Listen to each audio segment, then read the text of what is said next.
On est confronté à la vie et on ne croit plus à ces choses-là. J'aimerais tant être encore un enfant comme toi et vivre dans l'insouciance.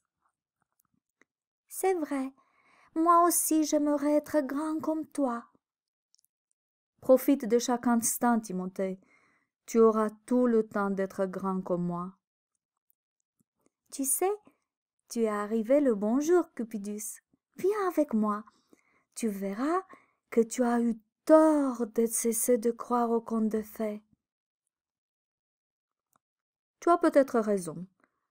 La vie est beaucoup plus belle quand on rêve les yeux ouverts. Suis-moi. Je ne fais que ça depuis tout à l'heure. Cupidus sentit sa tête tourner et il lâcha aussitôt les brides. Par un rapide mouvement circulaire, un sol pleureur les avait enveloppés de ses longues branches et montait sur son cime. Là, Cupidus sentit son souffle s'arrêter. Il découvrit un paysage d'une beauté inattendue. Le vent s'était mis à souffler. Au loin, on entendait les sons d'une harpe. « Elles arrivent !» dit Timothée. Il entendit le vent qui lui murmurait à l'oreille que ce spectacle serait encore plus beau que prévu. De la mer étaient remontées à contre-courant les sirènes pour ce rendez-vous inouï. Il paraît qu'une grande rencontre se prépare. Comment le sais-tu? Il suffit d'écouter le vent. Ah bon? Écoute. Oui. Tu as entendu? Quoi? Le vent. Je sais qu'il est glacé, mais désolé, je n'ai pas grandi dans la forêt. D'ailleurs, ton jeu m'amuse de plus en plus. Tu veux que je te dise un secret? Oui? S'exclama Timothée, les yeux pétillants de joie. Je ne crois pas que l'on puisse entendre parler le vent. Tu as raison. Enfin, tu avoues, petit coquin. Tu ne peux pas entendre des voix. Tu vois que j'avais raison. Avec un sourire énigmatique, Timothée lui dit: Concentre-toi. Le vent veut te dire quelque chose. Ça m'étonnerait. Concentre-toi. Ensuite, demanda Cupidus, qui était au bord de l'éclat de rire. Ne pense plus à rien. Tu me demandes trop.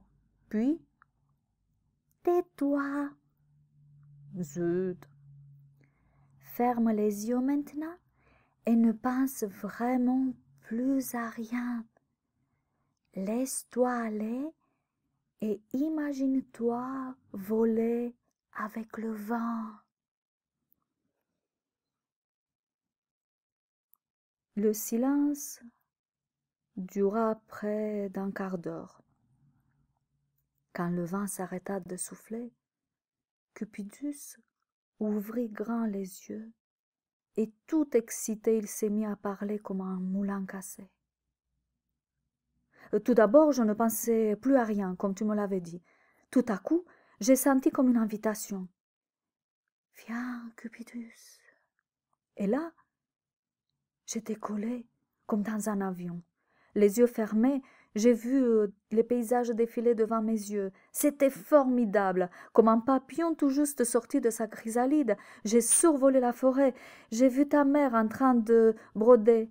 Elle tenait dans ses bras une jeune fille aux yeux bleu ciel. J'ai tourné tout autour d'elle comme un tourbillon. J'en avais presque le vertige. Je ne sais pas si c'est à cause du mouvement ou si c'est à cause de sa beauté. Je n'ai jamais vu une fille aussi belle. J'ai continué le chemin, j'ai vu une multitude de femmes descendre la rivière avec une vitesse incroyable. Où ont-elles appris à faire du rafting avec une telle habileté? Je les ai suivies pendant un moment. On aurait cru qu'elles anticipaient à chaque instant chaque remue. Encore plus bas, j'ai vu 3 sirènes qui se reposaient sur un rocher. Elles disaient que ça ne pouvait plus continuer ainsi, qu'il fallait faire quelque chose, sinon d'autres espèces allaient continuer à disparaître. Quel rêve merveilleux!